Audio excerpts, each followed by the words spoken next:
Кыргызстанда туруктуу жана убактылуу жашаган бардык адамдар, бардык турак жайлар катталат. Калктык каттоо жараяны 25 марттан 3 апрелге чейин болот. Айрым тоолуу аймактарда 23 апрелден 2 майга чейин жүргүзүлөт.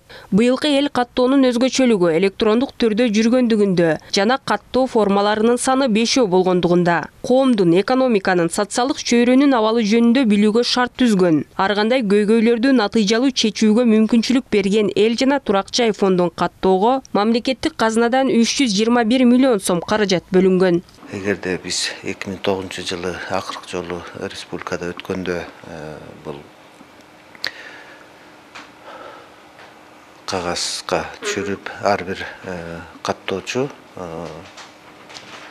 өздөрү жазышканда толтурушкан ошо анкеталарды азыр болсо ошол электрондуу вариантта өтөт. Ошон үчүн биз ойлоп атабыз, быйылкы өтө турган өнөктүк бул эл каттоо жана турак жай каттоо мобилдик приложение менен өтөт. Ошол эл үчүн ыңгайлуу болот да. Эл баягы каттоонун учурунда алар только суроолорго гана жооп берип турушат. Чакырыгыбыз ошол ар бир адам биз үчүн маанилүү. Бардык жарандар Кыргызстандын бизге келип аткан, бизде бул жакта туруктуу эмес жашагандар дагы болот, аларды дагы каттоого алабыз. Эл каттоо учурунда ооруканада, санаторий пансионаттарда дарыланып жаткандар, төрөт үйлөрүндөгү энелер жана ымыркайлар, балдар үйүндөгү жана интернаттагы балдар, майыптыгы бар адамдар, карылар үйүнүн жашоочулар жана башка адамдарды каттоо өзүнчө жүрөт. Бул иштерди 506 координатор аткарат. Алар 14 февралдан баштап 66 жумушчу күнгө ишке алынат. Андан тышкары 2556 инспектор-контролер, 24837 каттоочу жумушка тартылат. Элдин саны, элдин өлкөнүн аймагындагы бөлүштүрүлүшү, элдин социалдык жана экономикалык абалы, элдин тили жана улуттук курамы, элдин билим деңгээли. Элди каттоодогу маалыматтар уникалдуу. Аларды башка булактардан алуу мүмкүн эмес. Булар өлкөнүн социалдык экономикалык өнүгүүсүнүн перспективаларын аныктаганга көмөк көрсөтөт.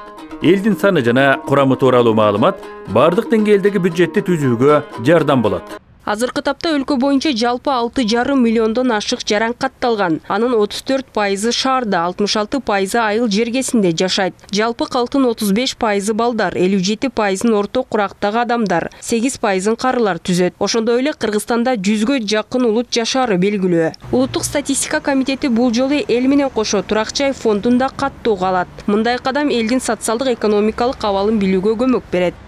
Элди каттоодо элди каттаган эмес, жана турак жай фондунда каттайбыз. Биз деген биздин калкыбыз кандай абалда жашайт экен, ошону биз ошондой маалыматтарды алабыз. Акырында эмне кандай суроолор берилип турган болсо, үйүңүз канчанчы жыл курулган, ошондой сыяктуу суроолор болот. Эмнеден курулган, жана ошондой эле деген жаңы киргизилген суроолордон силердин үйүңүздө деген солнечный батарея колдоносуздарбы, душ, ванна барбы үйдүн ичинде же болбосо сыртында сыяктуу, мобилдик интернетиңиз барбы, жана ошондой эле ушундай сыяктуу суроолор берилет. Бул ар бир адамга жеткиликтүү эле мектепте окуган балдар деле жооп бере турчу суроолор эле. Ар бир адамга негизи өзүбүздүн жарандарыбыз текшергенге мүмкүнчүлүгү бар. Үйүнө деген чыныгы каттоочу келдиби же болбосо кайта шылындарбы депчи. Ал каттоочунун өзүнүн удостоверениясы болот. Жеке ал жерде өзүнүн сүрөтү, мэриянын болобу, же администрациянын колу, жана ошондой эле QR кодду айтылат.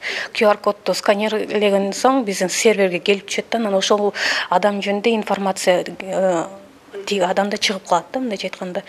Өлкөдө эл каттоо жараяны акыркы жолу 2010 жылы жүргүзүлгөн. 2020 жылга белгиленген эл каттоо таажылуу вирус пандемиясынан улам токтотулган. Ички иштер министрлиги эл каттоо жараянын коопсуздугун камсыздоого милдеттендирилсе, билим берүү жана илим министрлиги, саламаттыкты сактоо министрлиги жана дин иштери боюнча мамлекеттик комиссия эл каттоо тууралуу түшүндүрүү иштерин жүргүзүүгө көмөктөшмөкчү.